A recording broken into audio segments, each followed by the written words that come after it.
This is the CBC Morning Report for Wednesday, July 26. I'm Tisha Hines. Good morning. In our top story, the International Monetary Fund on Tuesday raised its 2023 global growth estimate slightly, given resilient economic activity in the first quarter, but warned that persistent challenges were dampening the medium-term outlook. The IMF, in its latest World Economic Outlook, says inflation was coming down and acute stress in the banking sector had receded, but the balance of risks facing the global economy remained tilted to the downside and credit was tight. Joining the morning report to analyze this new IMF report is economist Professor Justin Robinson. Good morning, Professor Robinson. Hi, good morning, Tisha. Morning to you and your audience. Good morning again. Now, there's a prediction that there will be a fall in global growth from 3.5% in 2022 to 3% this year and next year. How do you see that this will affect the world and, by extension, us here in Barbados? Okay, so again, thanks again. Now, I would want to start by saying that the revisions to the forecast are quite small. And in some ways, you can say that they might be within a margin of error for something as complicated as a global economic forecast. However, at this stage, we will take any good news. So while there's still a forecast for a decline in global growth, it is slightly less than was projected. I'm not inclined to make too much of that, again, because I think it's a slight modification. I think what could be much more important for the world and Barbados is the news that inflation is coming down faster than expected, because there's the impact of actual inflation, but expectations about future inflation have a way of feeding into prices and interest rates in a rather immediate way. So the fact that inflation is coming down faster than expected may lower future inflationary expectations, which can have a positive impact in terms of pricing and interest rates. So I see the inflation revision as probably the much more significant part of the story. All right. Now, the world is also being warned that many challenges lie ahead in this report for the global economy. What are some of these expected issues that they're referring to? Okay, so while inflation is coming down faster than expected, core inflation, which is where you take inflation and you exclude energy and food prices, those inflation rates remain well above central bank targets and is expected to decline only gradually. And once that inflation remains well above the central bank targets, we can expect monetary policy to remain tight. It might not get tighter or much tighter, but it will remain tight. And the points you made in your about the impact on credit, access to credit, interest payments, the pressure on real estate markets, those could remain high because core inflation remains high, and that battle against inflation is clearly not one. And it would be unrealistic to expect any easing of monetary policy conditions around the world. So and I see that as the major risk going forward, that monetary policy will remain tight. Alongside those geopolitical risks, the Ukraine war continues with its effect on global supply chains. As you mentioned, the report also said inflation is also struggling, in a manner of speaking. So while it will get better, it won't be much, as you said. How will this directly affect Barbadians, especially in sectors like tourism and food security? People usually look on and they want to know how it will affect them in the bottom line, whether they'll see prices going down immediately in the supermarket in the medium to long term, and likewise in the tourism sector. Okay, so really two segments there. So in terms of domestic consumers, we all get scared when we go shopping now. However, inflation usually affects Barbados with a lag when we import it. So even if there's low inflation, it will take some time before that shows up in Barbados. So I wouldn't expect any immediate effect. And it's also important to keep in mind what inflation means. Right? It is the rate of change in prices. So even if inflation is coming down, in a technical sense, it means that prices are rising at a lower rate. So we shouldn't really be expecting any reduction in prices in the near to medium term. In a strict sense, what it means is that any price increases will occur at a slower rate. Now, in terms of the inflation, I think the major concern for Barbados, as I see it, is that the inflation rate in the UK, our main source market, remains quite high.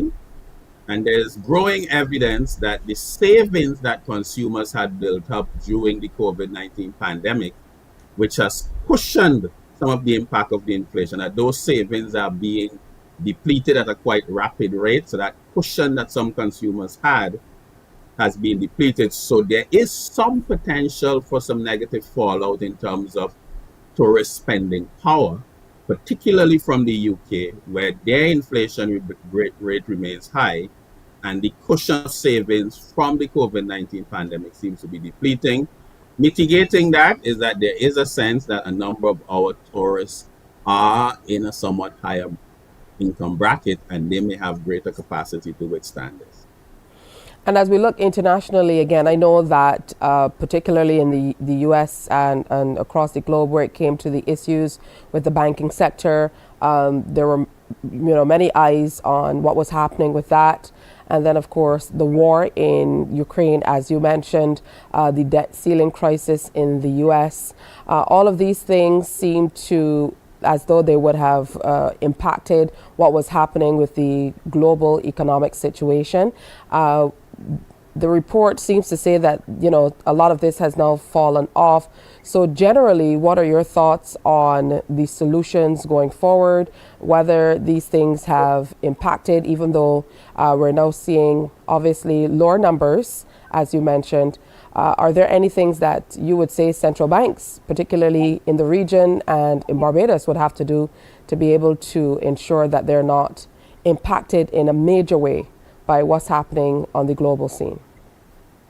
Okay, yes. And that's why I said earlier, I think the inflation news is the more important bit because as inflation is coming down faster than expected and inflation expectations are being lowered, then the normal impact on interest rate that comes from actual and expected inflation will be moderated. And I think that's a major reason why we are not seeing that effect in the banking system.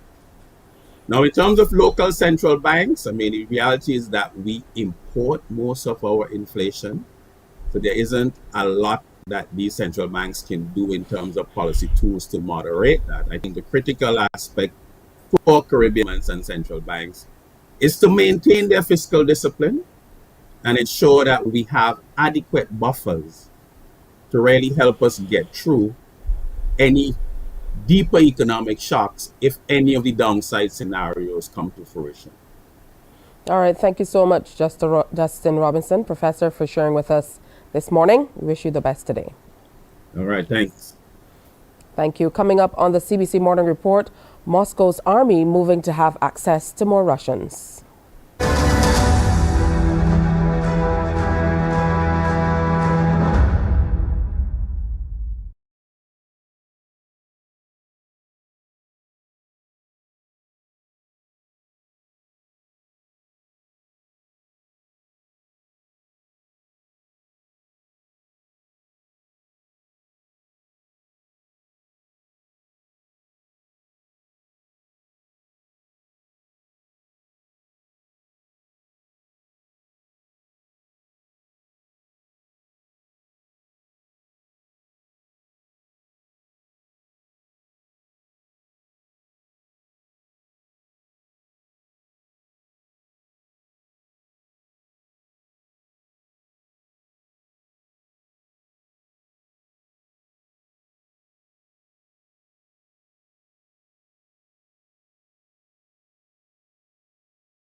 The lower house of the Russian parliament has voted in favor of a bill increasing the maximum conscription age for military service from 27 to 30 in a renewed push by the Kremlin to recruit soldiers to fuel its full-scale invasion of Ukraine.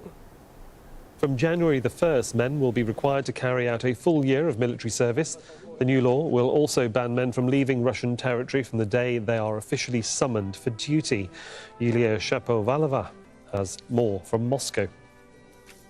Previously, they were called out for compulsory military service from 18 to 27 years, meaning that the upper age limit is increased from the current 27 to 30 years.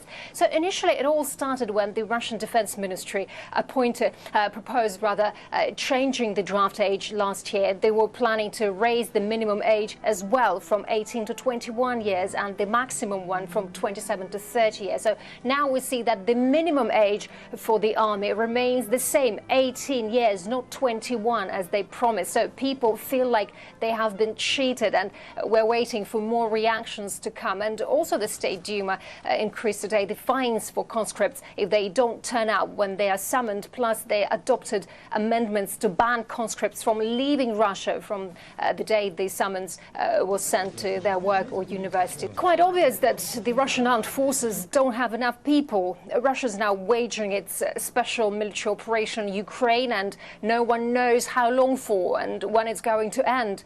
Reportedly, the latest spring draft was not quite easy, as many young people in the current conditions wanted to stay as far away from the army as possible. So according to some researchers, expanding the age of conscription will increase the number of conscripts next year from nearly 7 to more than 9 million people. And it seems like that won't be enough either, because there were reports that in some Russian cities there were advertisements in the Uzbek language in the public transport inviting migrants to sign a contract with the Russian army too.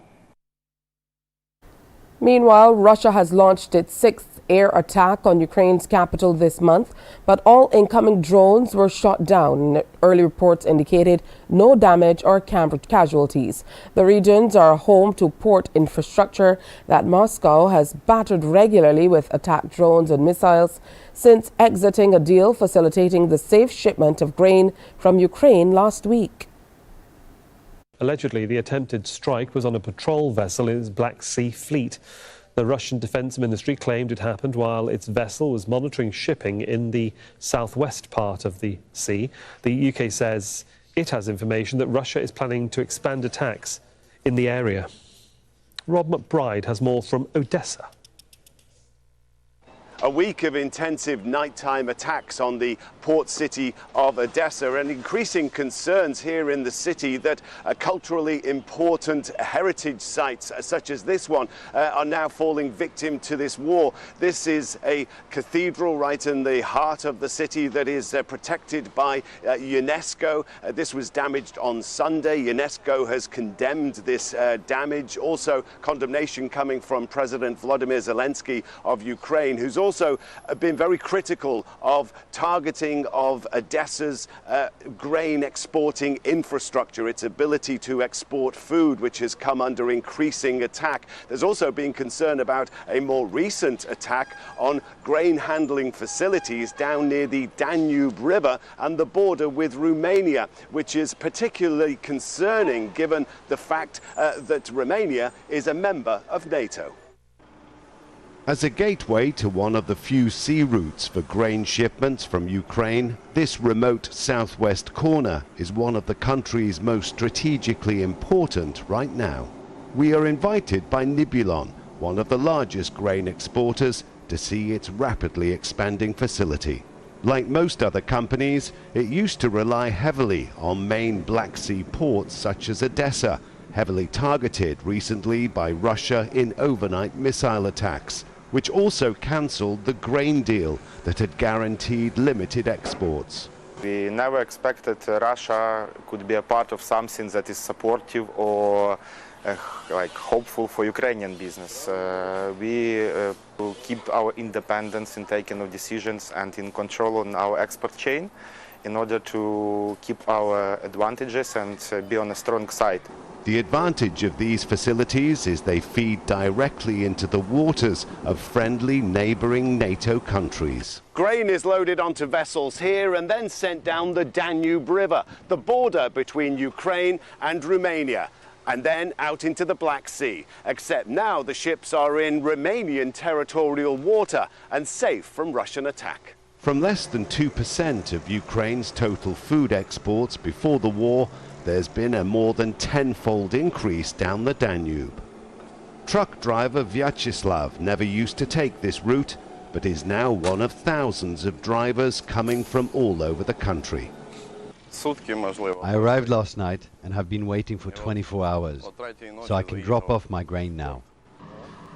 Just as Ukrainian soldiers have proved to be resourceful in adapting to this war, so its farmers and grain exporters have been equally adept. I'm really proud and impressed of how Ukrainian farmers, traders, logistic companies and agri-industry in general reacted to new challenges. The Russians too know the strategic importance of the Danube. The night before our visit, a drone strike destroyed port facilities here. Come the next day, the trucks were already lining up again to offload their cargo.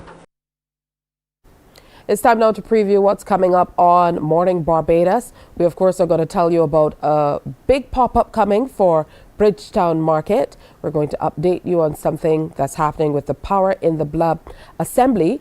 Plus, HR is back this morning with the Human Resources Management Association of Barbados as we continue to look at how we can make our companies better, not only here in Barbados, but indeed across the Caribbean. Plus, Bamboo Retreat will be in to share more about healthcare, and the game The Eyes Have It is also on the cards. That's at 6:30, but coming up next, we have more news, sports, and weather. So stay with us.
Barbados is planning to use modern technology, including drones, to address challenges caused by poor drainage and bad roads. The revelation from Prime Minister Mia Amor-Motley.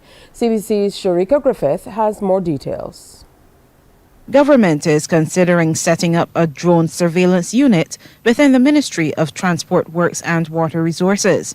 Speaking at the St. Philip Speaks meeting at the Princess Margaret Secondary School, Prime Minister Mia Amor-Motley noted it will help improve the ministry's response to a range of challenges.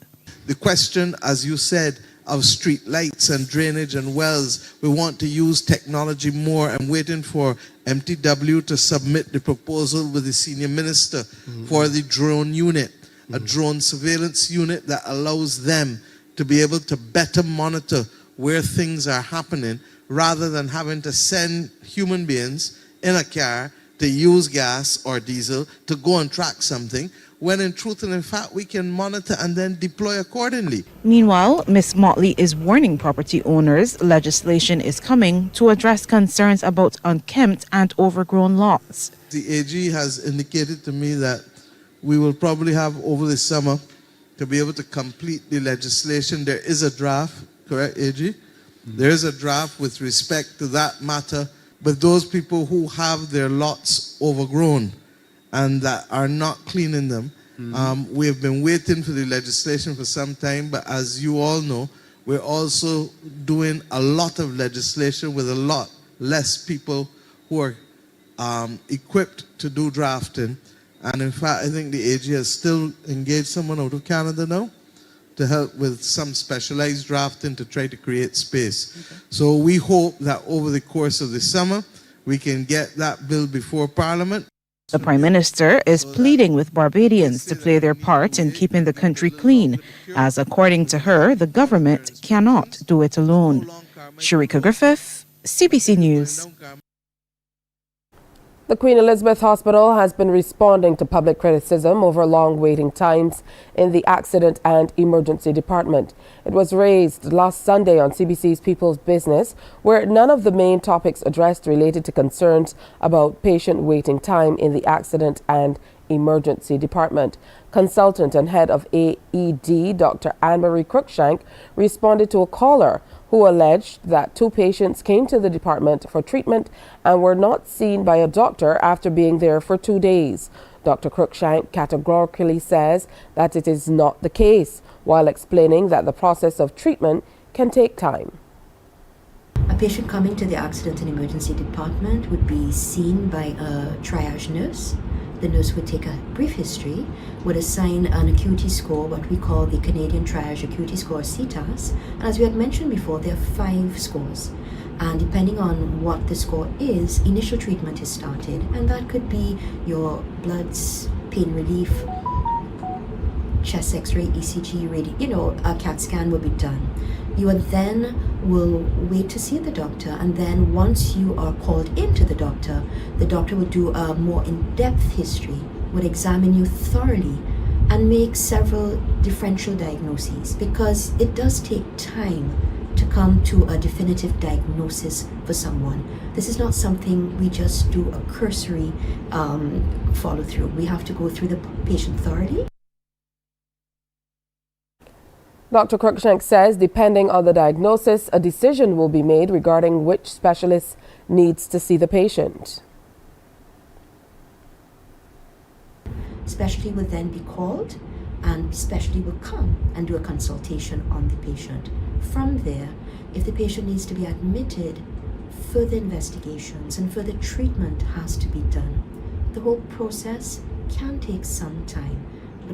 They will then, if needed, be admitted, and if they're not admitted, they will be observed before being safely discharged. So as you well can imagine, it does take some time, but bear in mind we have other challenges like the elderly for care who are abandoned in accident and emergency, and they do take a lot of time for the medical staff to treat them. In sports, Barbados struggled through day 1 of their 3rd round match against the Leeward Islands yesterday in the CWI Rising Stars Men's Under-19 3-day championship being played in St. Vincent. Sent into bat, the Bajans ended the day 97 for 9, and Landafort snatched 5 for 21. Zion Brathwaite has top scored so far with 35. Here are some of the day's highlights. We're going for any more runs. This time the cut is away for 4. Too many, giving that width to Brathwaite, and we have seen him sweating on the cut shot. This one is a quick single. Ooh, and this one it's overthrows. It should get all the way to the boundary. He's not going to cut this one off, is Honore. So Landafort again is beating him outside the off stump. A big appeal and he's gone. So just as we were mentioning, breaking this partnership. Landafort it is. It's a good delivery there, a bit of pace, and he's gone. What a delivery there from Landafort. Qualifying tournament. In This one outside the house, he's out caught. Overcast conditions here at Annesville.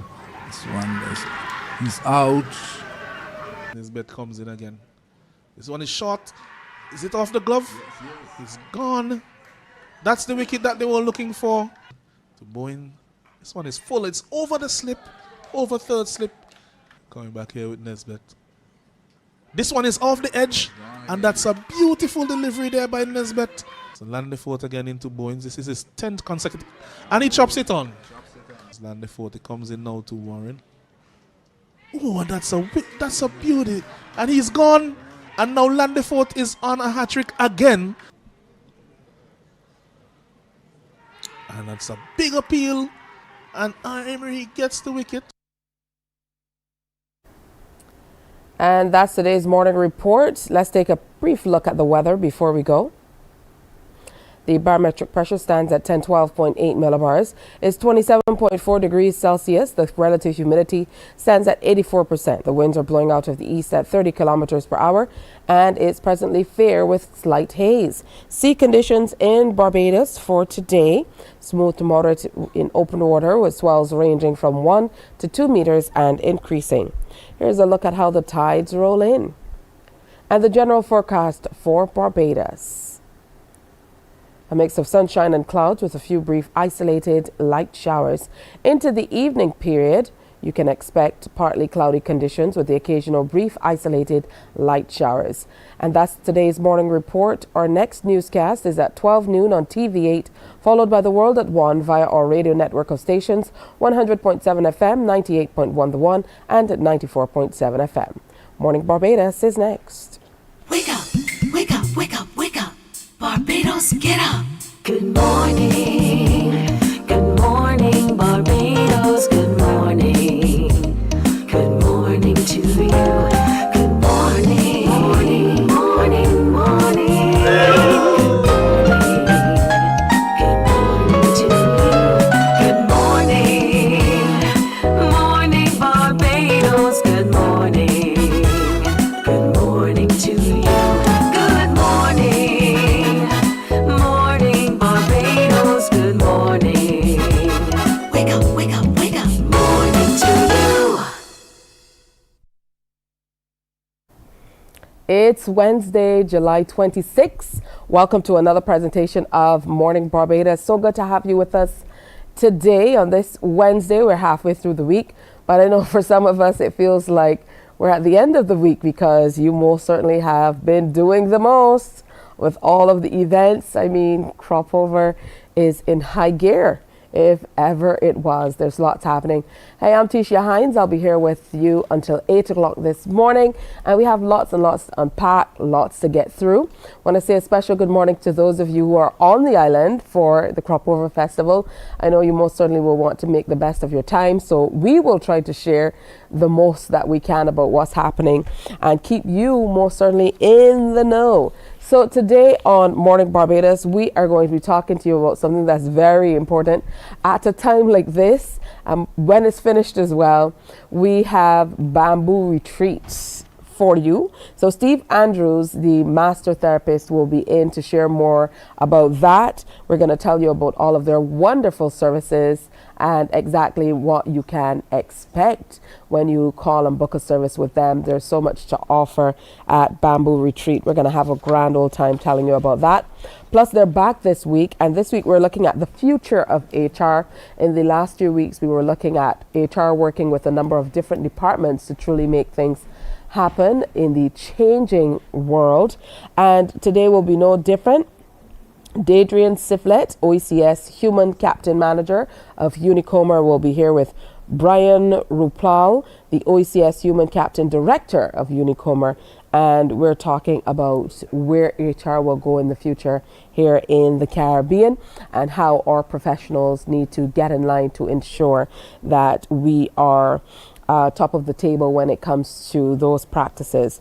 Power in the Blood Limitless Youth Convention 2023 is coming up. Aria Peters and Jemiah Jones, youth leaders from the Power in the Blood Assembly, they're going to be here to share more about that as well. Plus, we're playing The Eyes Have It. Of course, we're familiarizing you with all the faces of the Cropover Festival, or shall I say the eyes of the Cropover Festival. So we share some eyes with you, and you have to tell us who the eyes belong to. It's that simple.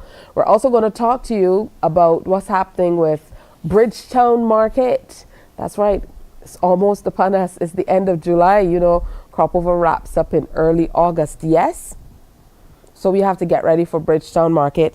Andre Hoyt, the NCF Senior Business Development Officer, will be in with us. Julianne Holder, an entrepreneur, and Spinny, the fitness instructor. They're going to be on to tell us about the Bridgetown Market pop-up and all you can expect from that. I don't know if you've been along the mighty Griner Highway recently, but the tents and various stalls and different infrastructure is already going up. It's a sign of the times. So make sure that you stick around to hear a little bit more about that. Now, we've been telling you over the past few weeks about Caribbean Home Help, and we've had such an amazing response from you. I'm sure Caribbean Home Help, they've had a big response from you as well. I know at times like this, when people are coming home and maybe you haven't seen the parents for a little while and you're recognizing changes in what's happening to them. Maybe they need a little assistance when it comes to care and things like that. This is the segment that you really need to be listening to.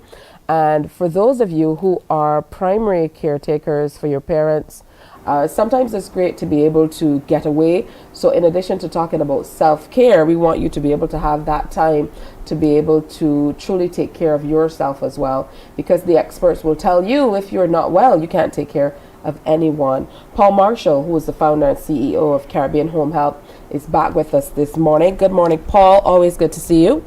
Good morning, Tisha, and good morning, Barbados. All right, so we're talking about some new services that, well, they're not new services to you, but we're introducing some new services, if only because we can't, it's impossible for us to tell everyone about everything that you offer in one fell swoop. So today we're sharing more information about the services that you offer, and I want to start talking about your care sitter service for the elderly. So let's hear a little bit more about that. What's on offer? You know, how it's done, and who do you think is best suited for?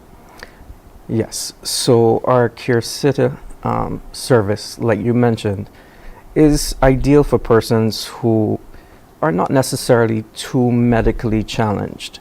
But as you said, when persons from overseas are coming into Barbados and they're noticing that their parents are not as active or they're having some challenges doing everyday tasks, you could essentially have one of our sitter services that comes in, does a health check in the morning, make sure that they're okay, make sure they get their breakfast and whatnot, but also report back to you in a timely fashion, giving you a summary of how your parents are doing. That's very, very important. Yeah. Because sometimes it's not even a matter of, you know, because sometimes we think if you have to get a sitter service in that way, the way it sounds like, you know, they completely can't do for themselves or something like that. But it might be something as simple as running chores. That's correct. Is that included? I mean, being able to go to the supermarket. Sometimes we see some older people, you know, they're out at the supermarket and really struggling to get around. Maybe it's a situation that they need around the house, what they used to be able to do on a daily basis, they're now not able to do, whether it's washing up, standing at the sink to wash up the dishes, keeping the house clean, things like that. Are these services that are included in what you offer? Yes. Basically, our services are tailored to each individual need. So there's nothing off the limits. Our main goal is to understand what your challenges are. So if you're not too medically challenged, what are the things that you really need? So I could go through the examples. So you did mention grocery shopping. Grocery shopping means that you expose yourself, you have to go outside, and for some people that's very difficult when they're starting to have challenges with mobility. So we provide that service to make sure that they're comfortable. Things like just pressing your clothes. Certain things after a certain time start to kind of drop off. You don't start cleaning the house, and then what happens with the home is it starts to fall apart. So our job is really to understand what your needs are and then design a service that basically covers those. I know that companionship is a major thing as well.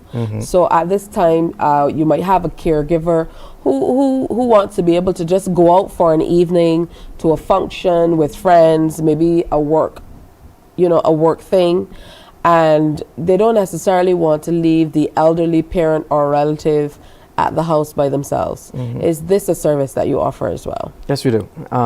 And as you mentioned, a lot of people who provide caregiving service get to a point of burnout. And that's a serious thing because it impacts both their mental health and their physical health. So they do need a break, and we provide that. It could be an emergency sometimes as well, when maybe you have a caregiver that is unable to make it. You can call our hotline, our call center, and our agents will spring into action and try to help you out in any situation. I know for a lot of relatives taking care of elderly relatives, and we hear this a lot from the officials from the pharmacies or from the Pharmacists Association. Medication. A lot of them forget to take their meds and things like that. So obviously if you have someone who is there, they're able to follow whatever schedule, give them the necessary meds, be able to keep their company a lot of the times and see what's happening. What I really love about your service is the level of emergency care that you offer as well. So talk to us about that. Okay, so I'll talk about the medication reminders. So our patient safety teams, which are registered nurses, they work with regards to putting out that medication. We always recommend you have a pill box, and we put out that medication for the entire week. And then in some cases where you have just companion care, those caregivers will do the reminders, make sure you take your medication. But there are certain circumstances when we may encounter an emergency, and we basically manage that emergency all the way to getting that individual to the hospital. And in some cases, we stay with that patient right through until they're been admitted.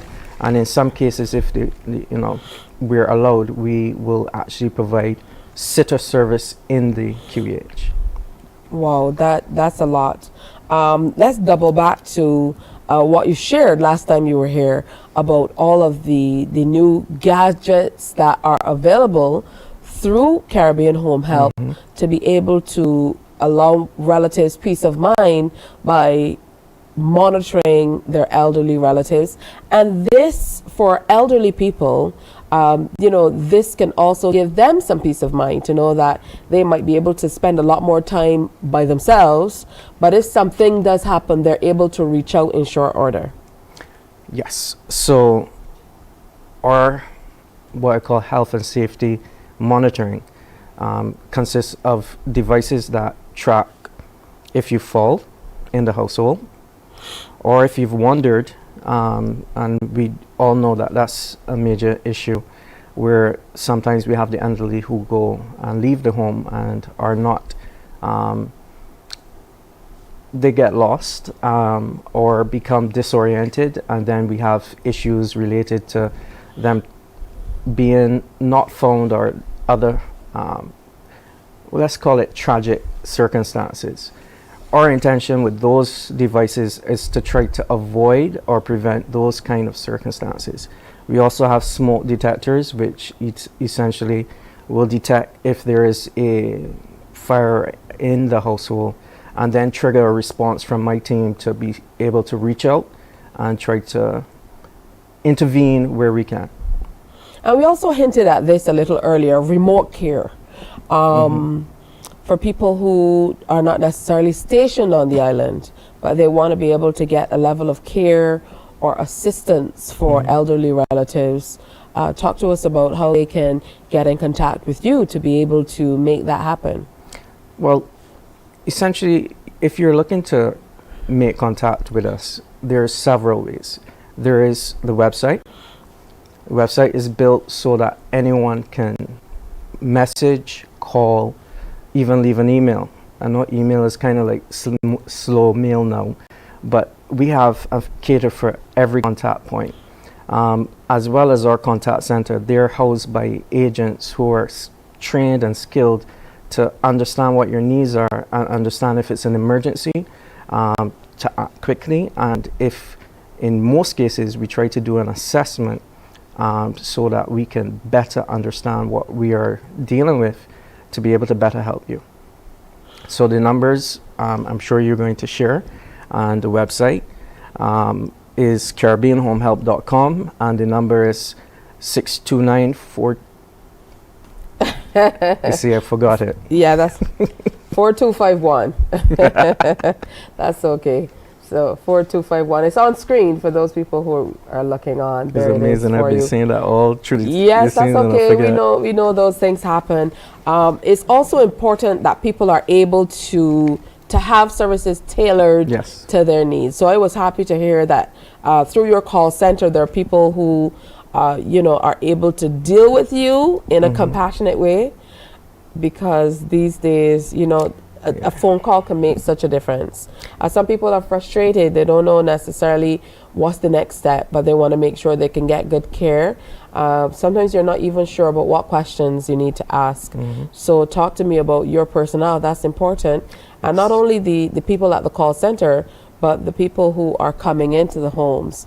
Because if I'm screening for someone to take care of my elderly relative, I want to be sure that this is somebody who will take the very best care of my relative.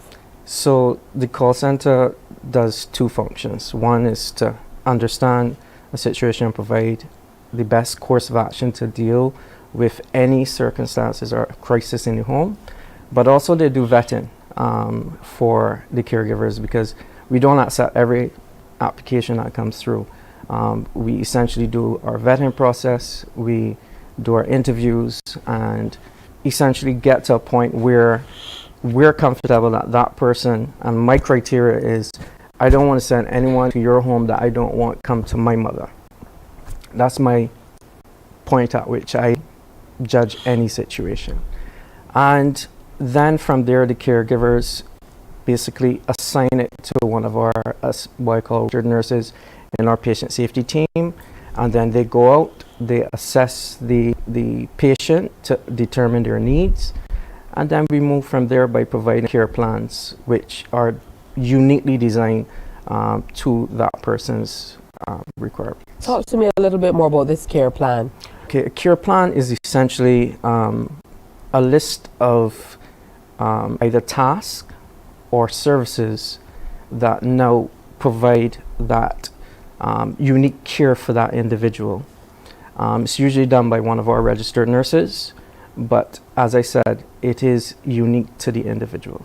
I know that you're also offering services for stroke patients. That is correct. And that is major. Yes. Someone who had a relative who had a stroke.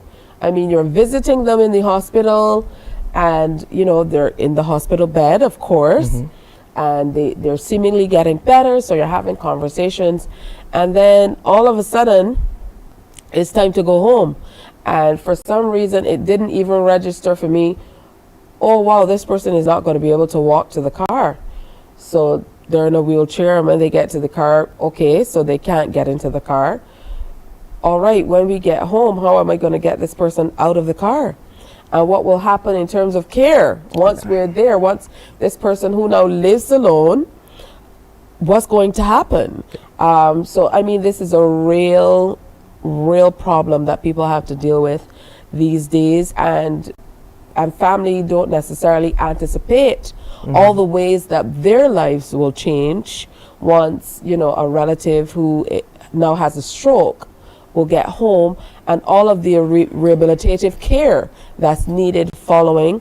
There are a lot of wonderful agencies in Barbados, but it really is like a full-time job trying to even get them into services where they can get rehabilitation, where they can get their meds regularly, where they have people to be able to help them, where, you know, mobility might be limited in some instances. So talk to me about this service that you're offering that's tailored specifically to stroke patients.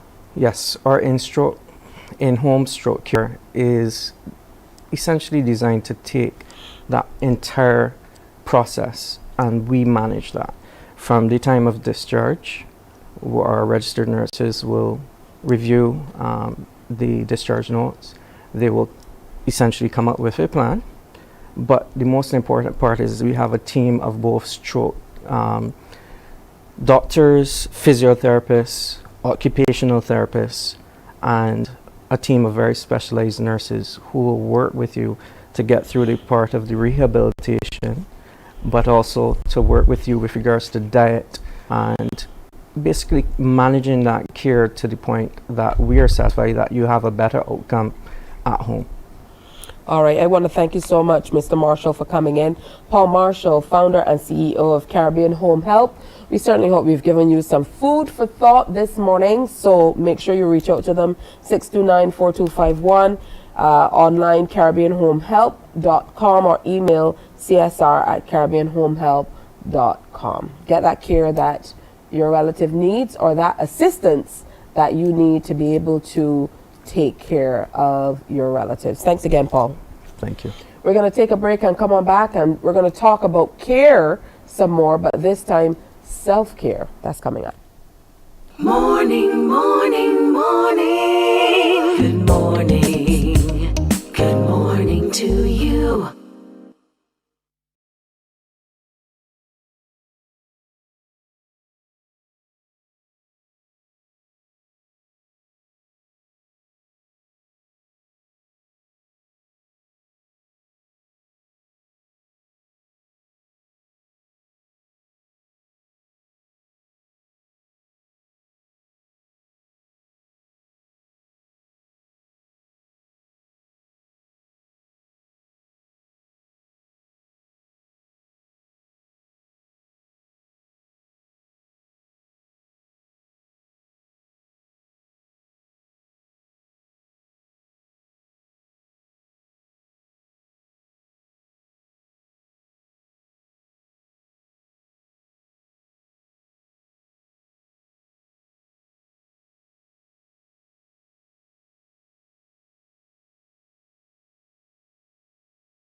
Morning, morning, morning. Good morning. Good morning to you.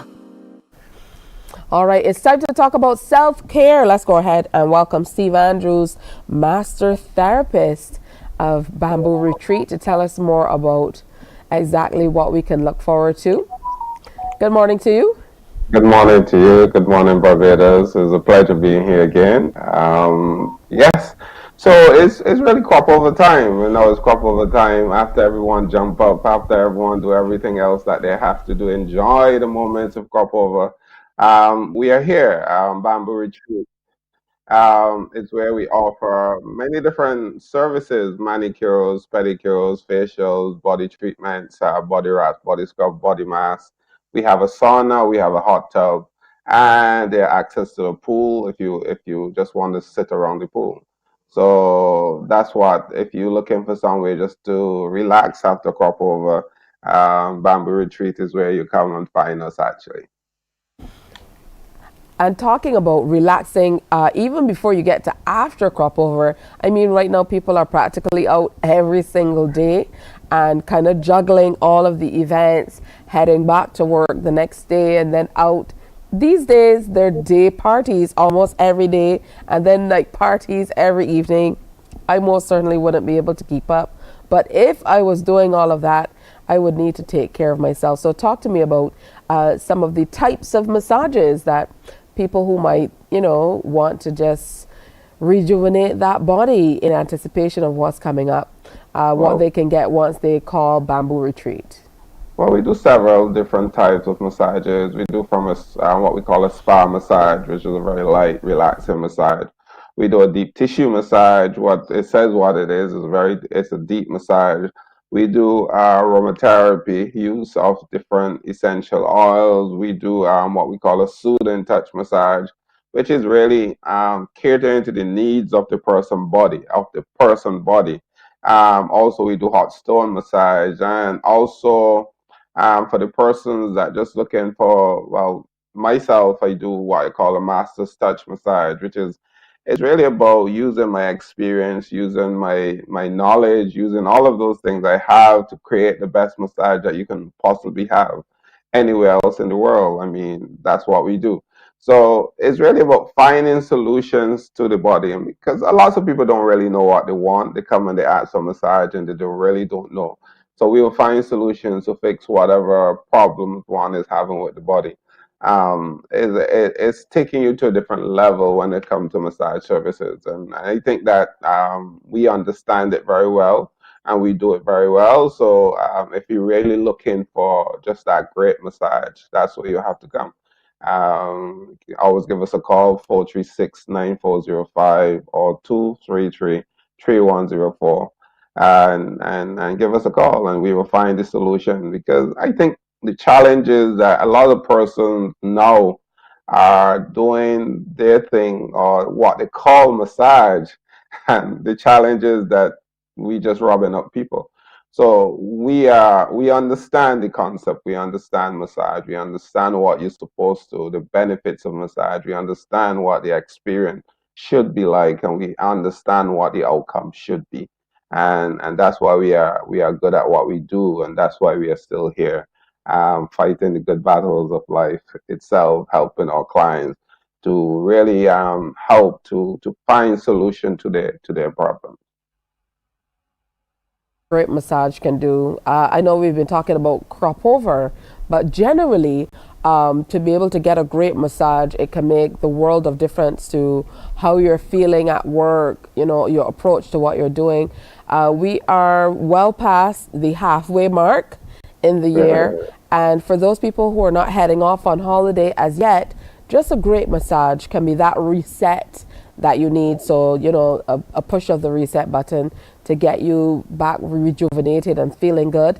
If you're celebrating your birthday today, like our good makeup artist here at CBC, Joanna Jones, happy birthday, by the way, it's a good idea to call Soothing Touch as well, because you guys offer a facility where you can, you know, have, you know, small parties, maybe a spa-tea, I think that's what you call it, which is a spa party. Tell me more about that.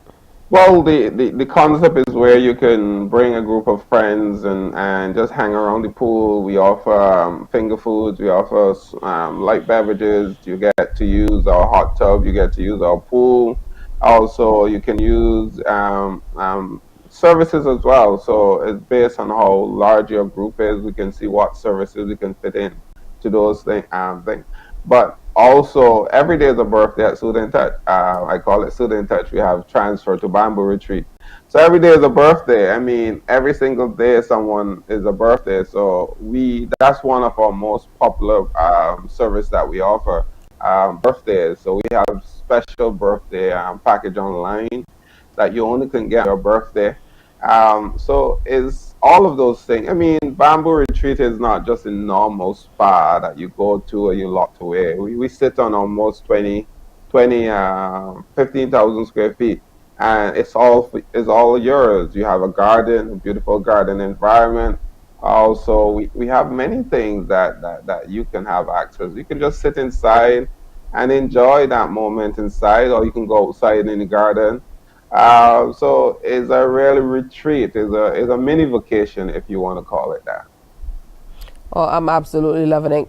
So on Facebook at Soothing Touch Spa, at Soothing Touch on Instagram, telephone 436-9405, or you can call 233-3204. and the website is thebambooretreat.com. So you have no excuses. We also have a few holidays coming up. Can we go ahead and book some of these activities for these extra holidays that we have coming up in the next coming days? Well, if it's special group, special, what we do, if we have a special group, we try to fit in persons. For sure, not the Emancipation Day, because I'm an African focused person, and I think is that day is the day that we should celebrate our what we call our freedom, or our what you want to call it. But if you have a special group, then yeah, give us a call and we can see what we can do for you. All right, that's good stuff. That's all I need to hear to make sure if people are making time that you're going to be willing to make some time to assist them in getting the relaxation they need. And I love that you said every day is a birthday, because sometimes, you know, we're waiting for that opportunity to treat ourselves or to treat our loved ones, when really we should be showing them that love and appreciation every single day of the year. So I love that you mentioned every day is a birthday, or, you know, it can be an anniversary coming up. Maybe you have a parent that you know is always out to all. Maybe it's you, and you know you're always working hard. The spouse needs a little time, or you need some time together. Bamboo Retreat is definitely the spot for you. And we were showing you all of the beautiful things that you get to see and do at Bamboo Retreat as well. I know that your staff, they're always willing, just waiting to be able to take care of people in all regards. So, you know, whether you just want to go and take care of your hands and your feet through a mani and pedi and all that good stuff, you know, it's your one stop at Bamboo Retreat. So final words for those people, Steve, who are still not believers and are thinking, maybe only for the ladies, especially the guys.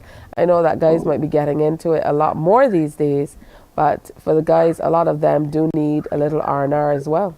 Yes, it's shocking that I now returned from Africa and realized that the industry in Africa is the opposite way around, where a majority of the person in the spa is guys. So I'm saying that I don't think, I was saying it's not is a man thing, and I realize it's not necessary.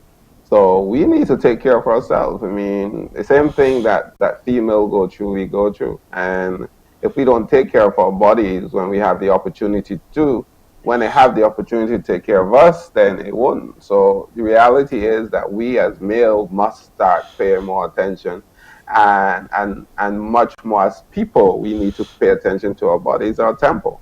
And if we don't help it now to help us and when we get to that stage, you get in what you put in what you get out what you put in. Sorry. So if you don't really take care of your body now, when it's time to take care of you, I mean, that's the issue you're gonna have. So please spend time with you. Please spend time taking care of your body. Please spend time. And this is just one of the tools that you can use to get that maximum benefit. So the spa sector is just one of them. And Bamboo Retreat understand what we do and understand every service that we do. We understand what we're doing with it, and the benefits are there. So I look forward to see everyone and continue to come, continue to support us and what we are doing. I want to thank you so much, Master Therapist Steve Andrews, for sharing with us this morning. We're usually happy to see you in studio, but it's okay that you joined us digitally today to share what's happening, because we were able to see a little bit of the surroundings and see what's happening. So do have a good time. I wish you the best. Emancipation Day coming up on August 1st as well. Thank you, and the best for everyone. Emancipation Day as well. It's something that we must celebrate. We must, not that we should, we must celebrate it.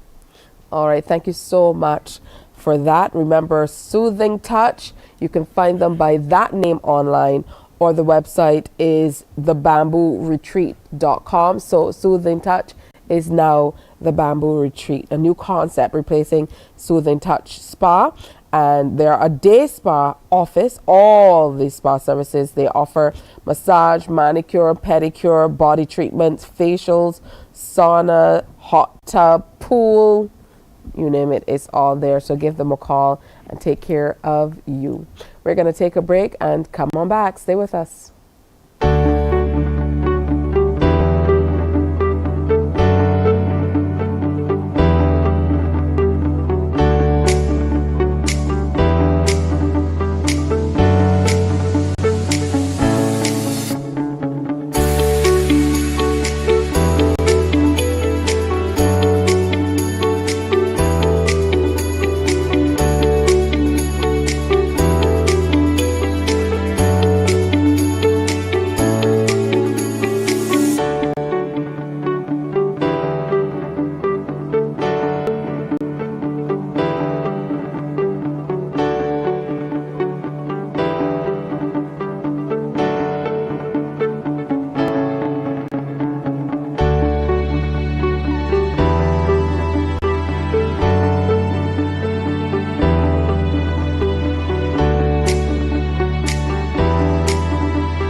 morning, morning, morning. Good morning.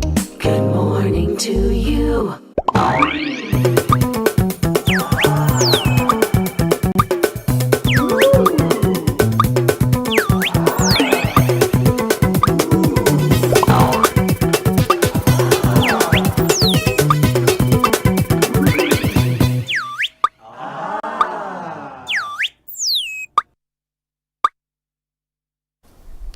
So I think this is the first time this has happened since we started playing The Eyes Have It, where we've had to carry over to the next day and we didn't get the correct guess. So we've already given you a lot of the clues. The first one that we gave yesterday was she is a music teacher.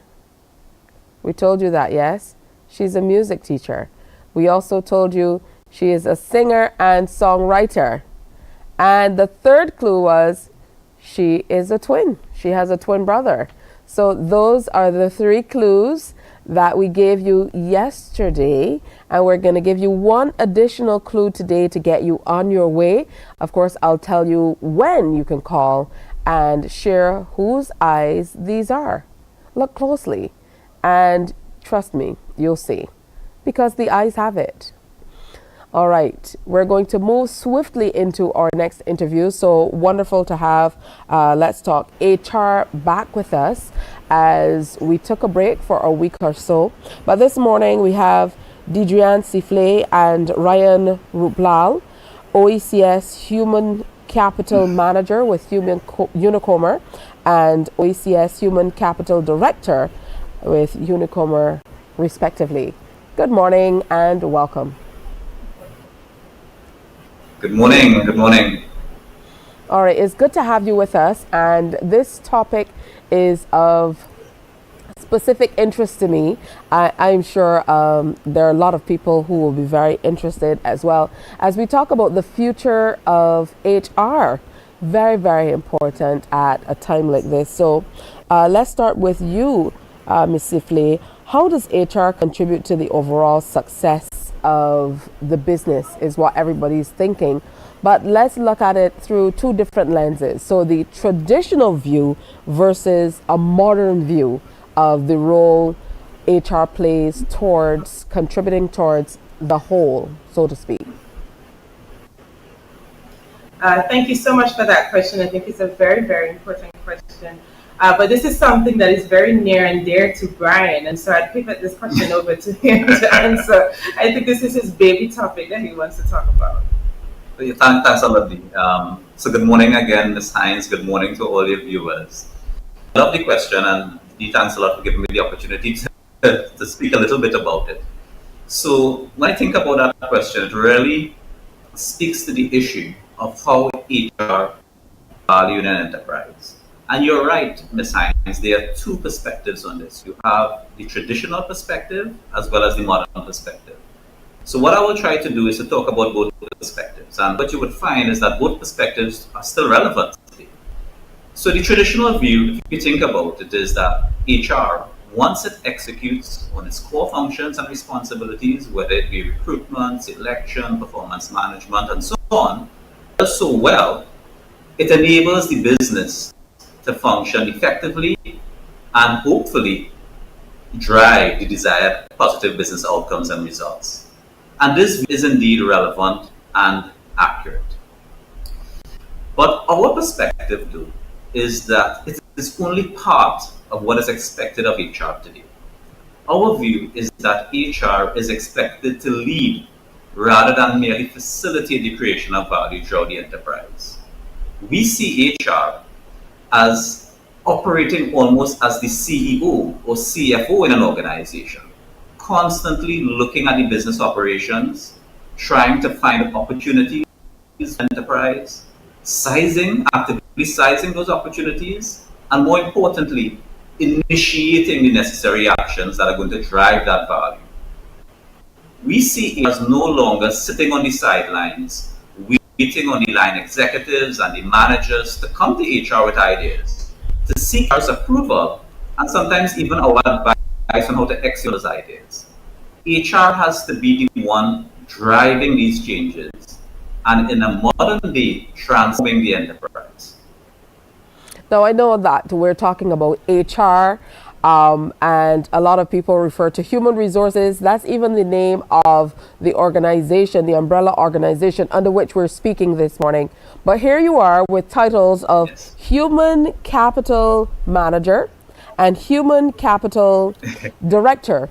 So why the change, do you think, and what type of difference do you find that it makes to your approach to taking care of, you know, your business, so to speak, as human resource professionals? Exactly, and again, I think it's actually linked to the question that you asked, right? Resources is about managing the personal function, partnering with the business, and so on. Human capital really speaks to now leveraging this key resource in the enterprise to drive value creation, just as you would with financial resources and other technology and so on in the enterprise. So that really speaks to the new focus of human capital in the organization, driving value creation rather than merely partnering, rather than merely managing a personal function in the organization. Now, we know that organizational culture can really make a difference in terms of whether you're able to get things done, how you're able to get things done in the business, and so on. And a lot of this really comes down to the recruitment processes, the training and development, and all of these things. So in essence, HR truly helps to shape the organizational culture. Let's talk a little bit about that and the importance to helping the employees as well as the business be able to realize their goals. So you actually that HR definitely helps to shape the culture in the organization, and I think it was Peter Drucker who said, "Culture eats strategy for breakfast," right? And in my current role with direct responsibility for culture, organization, and learning, I do often ask myself, how can I really influence culture? And this is against the backdrop that people sometimes think that culture rests in the seat of the leader and something on the line. And to be very honest, that's quite accurate. However, you have to also think that HR, we are the stewards, we are the gatekeepers of culture. And this is reflected in everything that the organization does. When you think of our approach to recruitment, identifying talent within the organization, our reward component, our reward structure that we would tell our customer, our staff about, as well as how we manage separation. This is all present. And if we don't fully understand culture, then it's a cop-out for us. And we believe that HR really, truly owns the culture. And in order to own culture, we must first know intimately what our culture is and what it's not, and understand what the risks are to the business as well as its performance and the decisions that we take to influence this culture. Now, as HR leaders, it's good because we now have a seat at the table. And having a seat at the table also means that HR has a voice.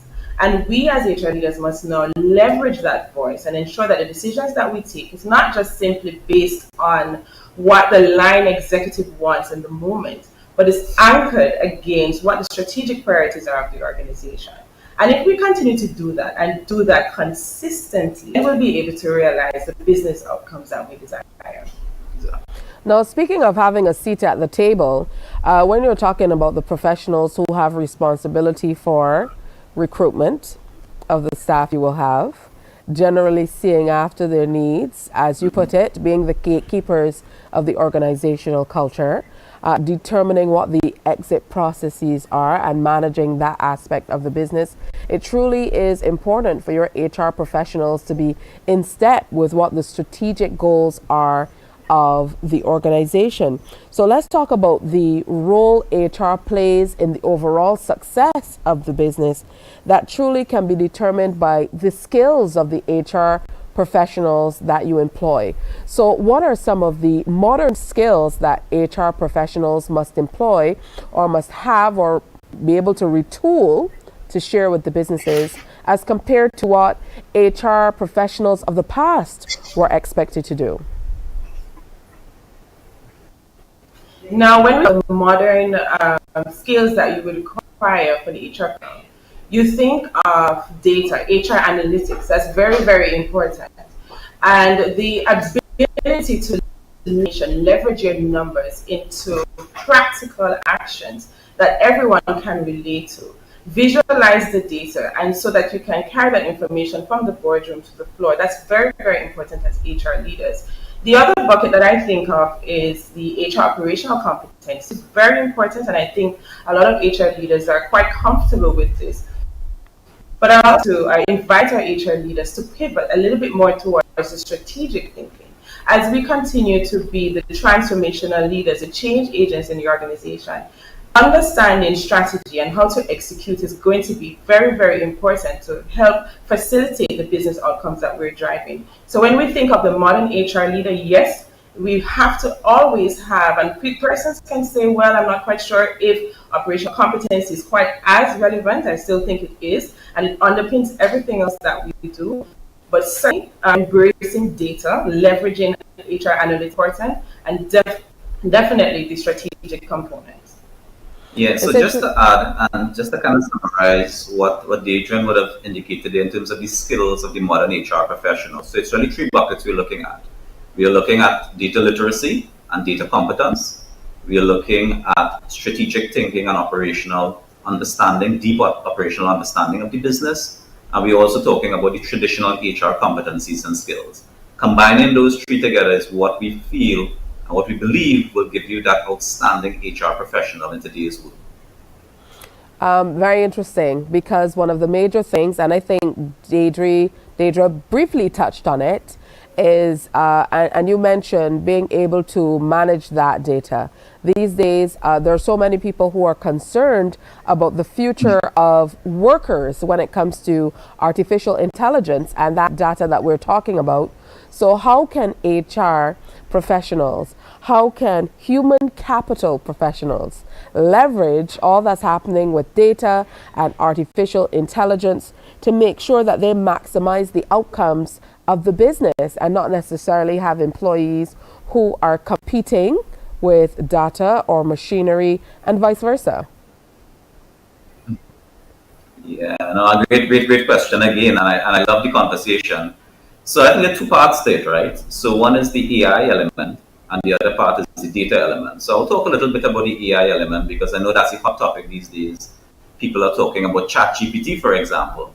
I mean, it's a buzzword now. Everybody's using it. Everybody's on it. And recently I attended an HR conference, and I remember it was a question that was asked of all the HR leaders in the room.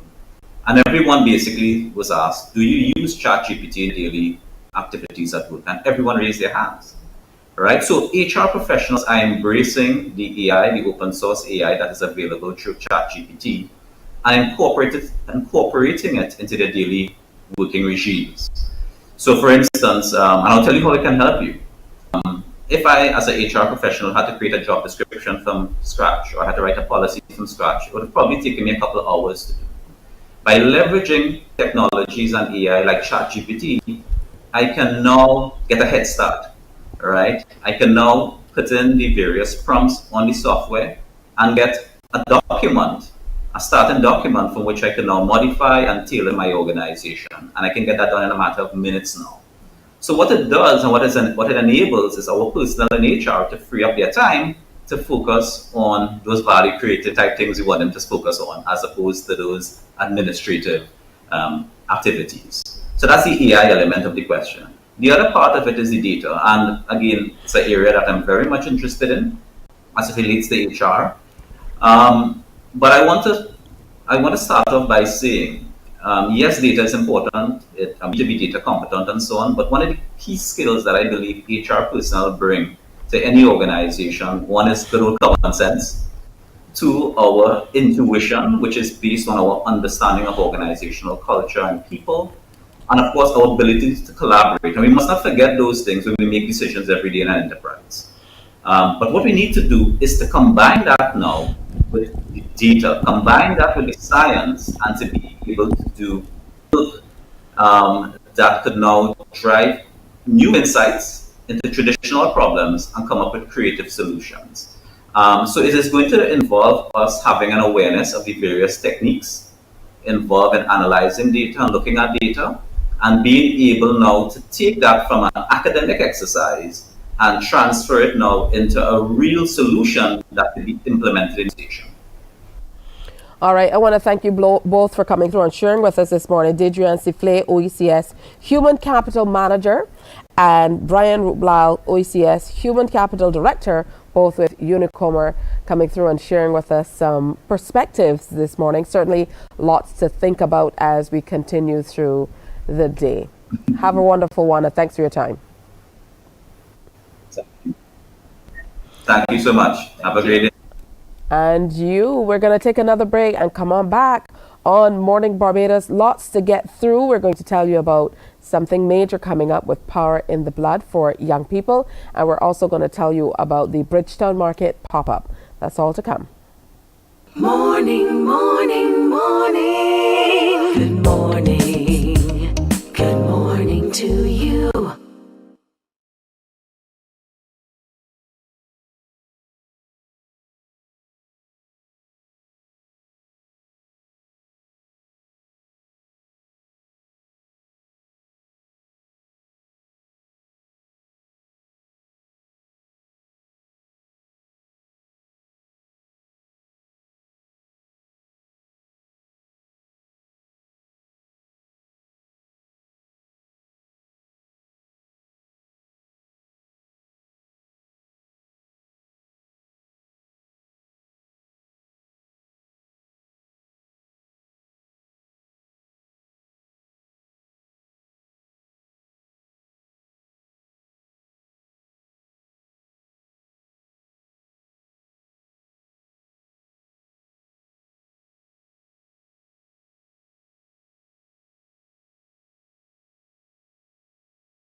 Morning, morning, morning. Good morning.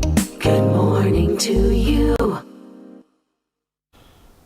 Welcome back. It's always great to hear about wonderful things that are happening with young people. And we have two youth leaders from Power in the Blood Assembly who will be sharing with us this morning. Let's say a very special good morning to Miss Peters and Miss Jones. Welcome. Good morning. Good morning. Thank you for having us. It's wonderful to have you with us. So let's hear about this Youth Convention 2023. So you guys can decide who is going to start to tell us all about it. Maybe you, Aria. Let's talk about this Youth Convention. So our Youth Convention this year is called Get Ready, Be Ready. We have 3 events over the Cropover weekend for young Christians where we can come and we can fellowship together and we can get tools and also have fun. So our first day is at Radisson Hotel, Aquatica Hotel. We start from 8:30 in the morning to 4. So at that convention or conference, we will be dealing with get ready, preparation, pursuit. And then on Sunday, we have a concert called Push HD, where we're going to have some fun. We're going to have local artists, international artists, and we're going to have a great time as young people and young people at heart.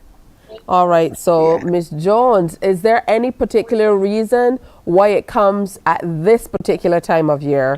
Or does it just happen to happen over the Cropover weekend, like Miss Peters said? Well, we were very strategic when we wanted to plan this youth convention, and we said, all right, Christians usually don't have anything to do during this Cropover weekend, so we said, let's cater to them. And we wanted to not just cater to our youth, but cater to the youth at heart. So especially for day one, the pursuit. Maybe we're thinking on conceptualizing this. We said we need to have a leadership workshop, and not just any leadership workshop, but one that's interactive, one that trains and empowers and equips youth leaders and kingdom builders to be more effective in ministry. And then we said Sunday, Push HD, praise until something happens. why praise until something happens? Reality is we are faced with so many challenges in our walk, in our lives personally. So we wanted to have a day and evening where we just drop off everything and we just praise until something. And we said for the Monday we will culminate with a family fun day. Bring your family, bring a picnic basket, and we would just, let down our hair for those who have hair and have fun. Yes. So this is what we would have had this weekend. We know that persons are, so busy during summer, but we wanted to have something that they can look forward to, but not just look forward to, but that would be impactful, that would empower them, equip them, and make them more effective in what they do. Oh, it definitely sounds like a wonderful weekend. How can we register? How can we be a part of it? All right, so you can go to our website, www.powerintheblood.org, or you can come to the church office, which is located Carnegie Road to the bridge, or any of our boss offices in town. So if you're in Swan Street, you have Blessings Boutique. Blessings Boutique is right by the stoplights, the center of Swan Street. You can't miss it. We have Highly Favored Boutique that is not too far from there. And we also have Highly Favored Boutique on Tudor Street. So if you're getting in a van, you jump off that van, Spice Town, anything heading Bridgetown, and it is right there. And also we have Jajaba, which is Garden Center, which is located next to the Cheapside van stand. You can't miss it. So you can get your tickets from there or just call the office as well at 425-9224. I know it's an entire weekend of activities, but are they separated in that if someone wants to come on one day, they might not be able to make it on another day? Can they, pick and choose which ones they want to come to? Yes, they can. Yes, they can. So our first day ticket is $100 and our second day ticket is $50. If you want to get a package, you can. If you want to come on the first day only, you can. If you want to do second day only, you can as well. All right. Be ready, get ready. Limitless, your youth convention for 2023. I want to talk about what it means to be a youth leader. And I'm going to start with you, Aria. Talk to me about what it means to be a youth leader, particularly at a time like this as we look toward this amazing conference and Family Fun Day that's coming up. In this time, everything is all we are always going, always planning, always making sure that we have the right things, the things that our young people needs, things that are necessary. It is somewhat difficult because you're balancing your other life items, and it is a good thing as well because we can be examples and show young people that it pays to live for God. There are things that we can do that we don't necessarily have to go and jump up on Kadooment Day, but there are things that we can do, spaces that we can have to have fun and live for God. So it is a good thing to be a leader in this time for our young persons. Your thoughts, Miss Jones? I agree with everything.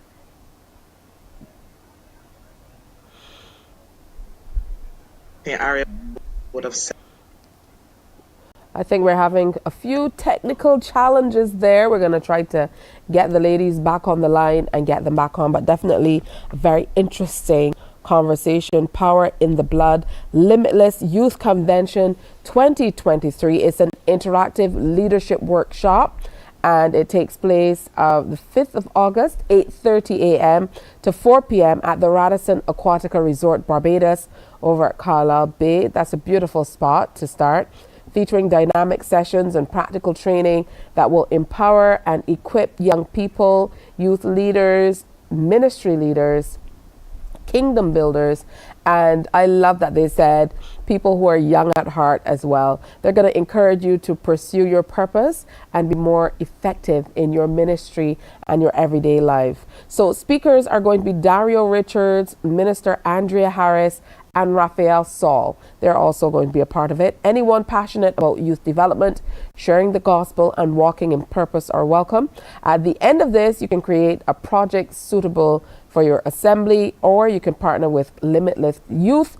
It's $100 per person for the first day, $50 for the second day, and of course they culminate the activities with a family fun day on the final day as well. I don't know, do we have the ladies back on the line as yet, as we look forward to closing up? There you are.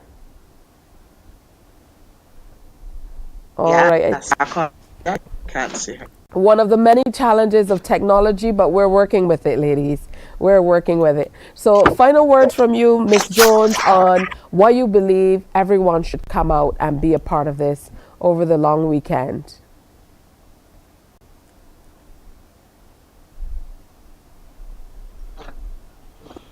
All right, let's see if we can redirect that one to you, Aria. You can hear me? Yes, loud and clear. Yes. So as I said, it is a good space for creativity for day 1 and day 2. We are having international artist Jaron Nurse, Mr. Caribbean Christian, whom we all know and love, coming to us at Power in the Blood Assembly for Push HD. This is a place where we can have fun, where we can release our stress, we can tap into God as much as we can. So it is a good thing to be a part of, because there's much to gain and much to learn. So, and I really love that I saw a few of those names that, you know, are really encouraging and truly are at the front of the class when it comes to talking about youth development, specifically Raphael Saul. He is a very dynamic speaker, and I know whenever you come to see Raphael speak, you're never disappointed. Correct. That's one of the reasons why we would have chosen him. All right. Well, I want to. He absolutely does. I want to thank you so much for coming through and sharing with us this morning. Remember, you can check them out. Miss Jones gave us a few of the box offices. I don't know if you can remember them as well as she did, but there are a number of them throughout Bridgetown, or you can go ahead and check out Power in the Blood Church on Facebook, on Instagram, on The Office as well. Blessings Boutique, I believe, was one. They're on Swan Street. Highly Favored Boutique. That's right. And Jajaba Gardens next to. And then there is Jajabad Garden Center, where you can go and get your tickets. So those 3 places, or you can just contact the church to find out more and be a part of it. I love that it's a family occasion as well. Thank you so much, Aria. And of course, I want you to tell Miss Jones that we missed her here at the end, but it was great having you to talk about this event that's coming up. Very powerful event, I can imagine. And of course, at the right time for young people, because we have so much happening with our young people here in Barbados and across the world at this time. It's great that we can get them into positive spaces and developmental spaces to be able to help them through their days, whether it's mental health or matters of criminality or just dealing with life every single day. Young people definitely need a lot of support. So kudos to you and all of the other youth leaders, and to your assembly, Power in the Blood, for making sure that you focus so heavily on young people. Thank you so much. Thank you for having us. Absolutely. So make sure you check that out. It's a wonderful convention coming up starting the 4th of August. That's just around the corner. As a matter of fact, it is the 5th of August. That's right. Interactive Leadership Workshop, the 5th of August. So you want to get in there and book your time as soon as possible. Hey, the eyes have it. I don't know if you think you can guess who those eyes belong to as yet. We're going to give you that opportunity, and I'll tell you exactly when you could call in. But coming up, we're reaching out and touching the National Cultural Foundation. They're busy at this time, and they're going to be telling us all about a big pop-up that's coming up. Morning, morning, morning. Good morning. Good morning to you.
morning, morning, morning. Good morning.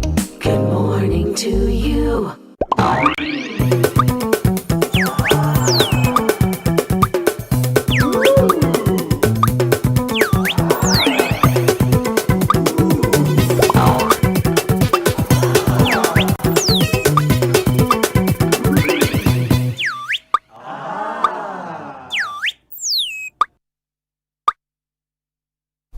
All right, so we promised you one more clue. We gave you 3 clues. Usually they're only 3, but today we're giving you an additional clue because this is carrying over from yesterday. Nobody got it right yesterday. Whose eyes are these? That's the big question. So your extra clue for today is this person works very closely with the Junior Calypso Monarch competition. This person works very closely with the Junior Calypso Monarch competition. Whose eyes are these? We're going to tell you when you can call us up for a chance to let us know whose eyes they are. And I don't know if our next guest can guess or if they saw, but they're not allowed to say. You know, lips are sealed. So let's say good morning and welcome to Andre Hoyt, the Senior Business Development Officer at the National Cultural Foundation. And he's brought along a few friends. So Julianne Holder, Yes. who's an entrepreneur with Hummingbird Soap Studio, and Spinny, fitness instructor and Cropover ambassador, are joining us. Good morning, everybody. Good morning. Good morning. All right, so Andre, I saw you smiling big because I know you know, but not a word, all right? Not a word. Not a word. All Good right, morning so to you. today, good morning. We're talking about the Cropover pop-up. So, you know, let's go. Exciting times. Yes, we have our first of our Bridgetown Market pop-up for Cropover this Saturday in Golden Square, the 29th of July. And we're building this as the big weekend for shopping before Cropover. Of course, we're also in partnership with the Chamber of Commerce. And we have some of their members, such as Duty Free Caribbean and Abed, who would be on board. So come on down to Bridgetown itself. Visit the markets. You can visit Barvin Market, Fairchild Street, as well as Cheapside to do your usual shopping. At Barvin, they're having a special celebration for Emancipation that will run on the 29th and 30th. But with us in the Golden Square, we have something for everyone. We have the artisans, 100% Barbadian artisans. We have our food trucks. We have our folk characters. Of course, Spinny, as you can see, he's going to be helping us get ourselves together, walking up and getting ready for the road. We will be featuring our Sunset concert with RPB, Mighty Gabby, TC, and some emerging young artisans, Kyrique, Asanta, Shaquan, Stone by Cupid. We have Isabibe, and we have the Christchurch Foundation Steel Orchestra, and many, many more. And of course, you get the opportunity to take part in our workshops. We have workshops in basketry, pottery with Juliana, Wari, potter, traditional sweets, so you can learn how to make traditional sweets. And of course, you can come into our NCF and Barbados Museum and Historical Society heritage display, so you can, download the QR code and listen and experience the festival as well. So there's something for everyone, and you can grab your Season of Emancipation which we have on sale. Ms. Holder, and what she will be doing, because that's the interesting part of it. And I know for many years when people think about Bridgetown Market, it's an opportunity to see what some entrepreneurs in Barbados are up to and what they're doing. And this most certainly is a time for that. Yes, it most certainly is. Good morning, everyone. It most certainly is, and we're looking forward to interacting with persons on that day and showing the public what we have to offer here at Hummingbird Soap Studio. And I know you mentioned, Andre, about the ambassadors. I've seen quite a few new names pop up, and Spinny is one of those names. So Spinny, interesting. I'm very interested in hearing your thoughts on being an ambassador for our national festival? Like when I was asked to be a part of it, for me it was a no-brainer. Like I always used to say that I am a cultural ambassador with my cultural cardio sessions. So I guess they just made it official, and I'm very happy to be a part of the team. I'm very happy to push Cropover. I'm very happy to push Barbados and let people know about our cultural stuff. Like I love Barbados. I love Cropover.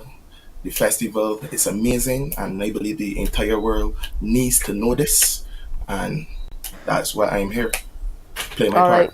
Now, it's very important for you to share this information with me, so listen very closely, because Barbadians want to know, how are you preparing for the festival, Ambassador Spinney, in terms of being able to share all of that waistline action?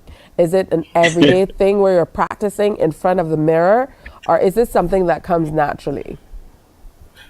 Me personally, I do a lot of training behind the scenes. Like everyone doesn't see the work I put into it. I go to the gym like 5 days a week, etc. Right? But I also believe like preparing people for the road, because sometimes people will go on the road and then finish or the leg certain, and the next day is a working day.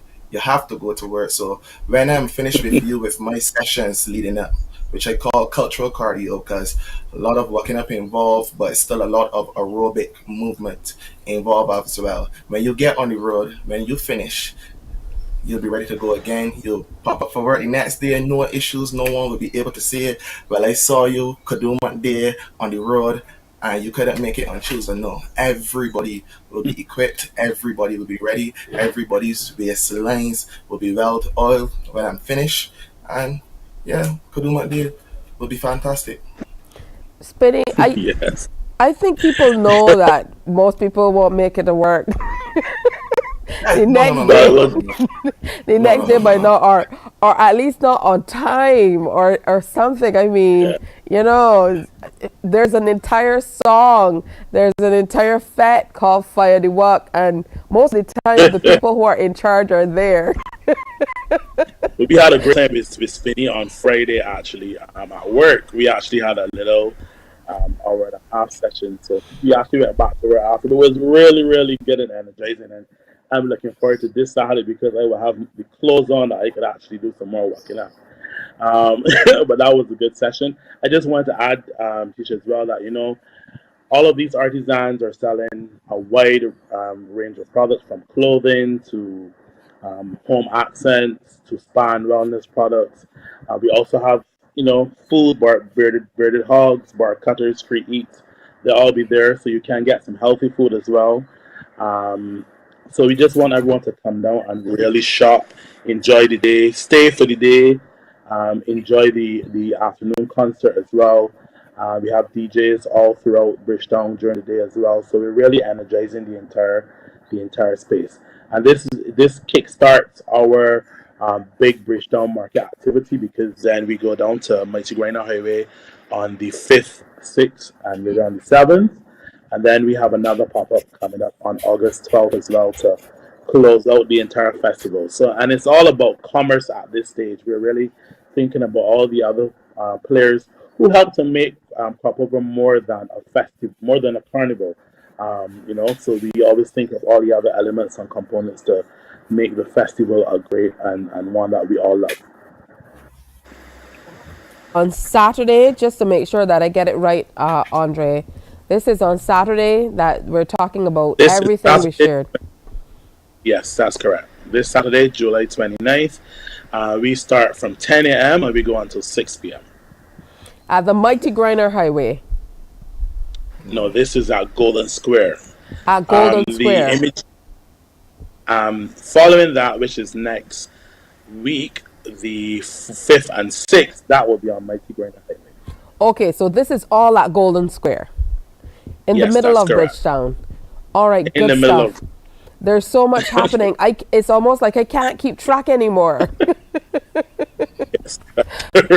I think what's on my mind is I drove past you with a whole bunch of people on the Mighty Griner Highway a few days ago, And, you know, I know that was probably in preparation for all that's to come.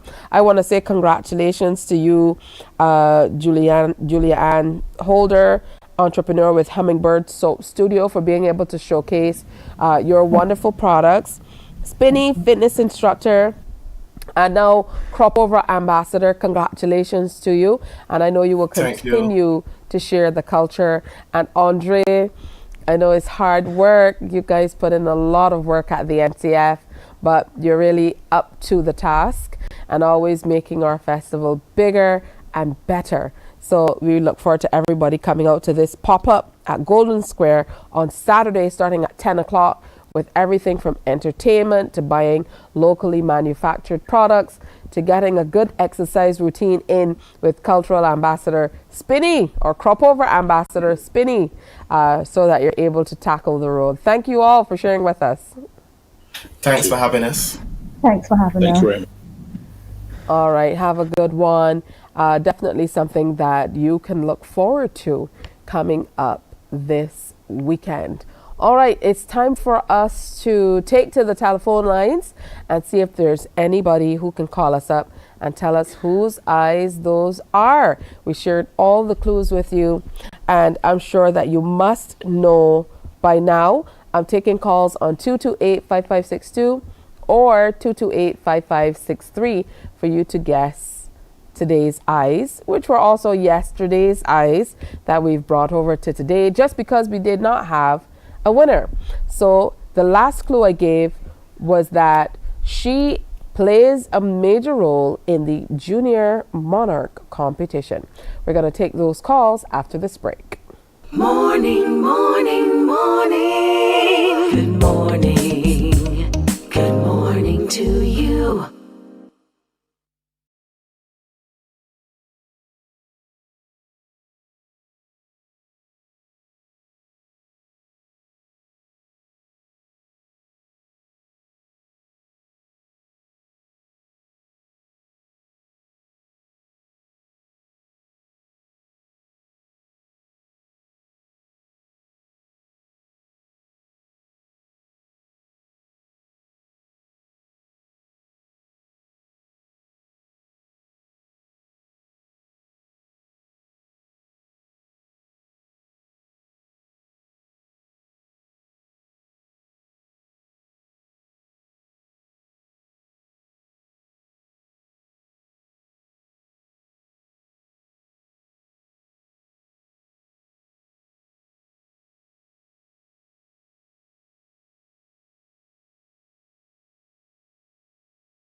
Morning, morning, morning. Good morning.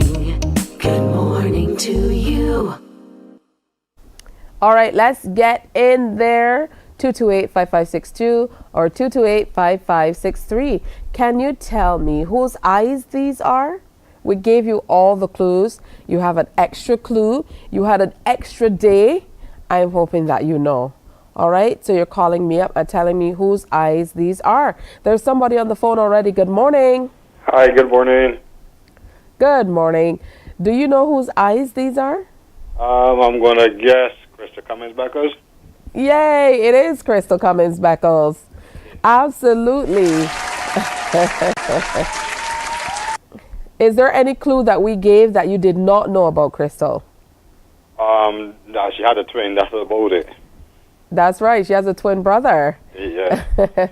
All right. Thank you so much for coming through, and we got it right on the first call. How about that? It is Crystal Cummins-Beckles. Good stuff. Hey, that's it for the show for today.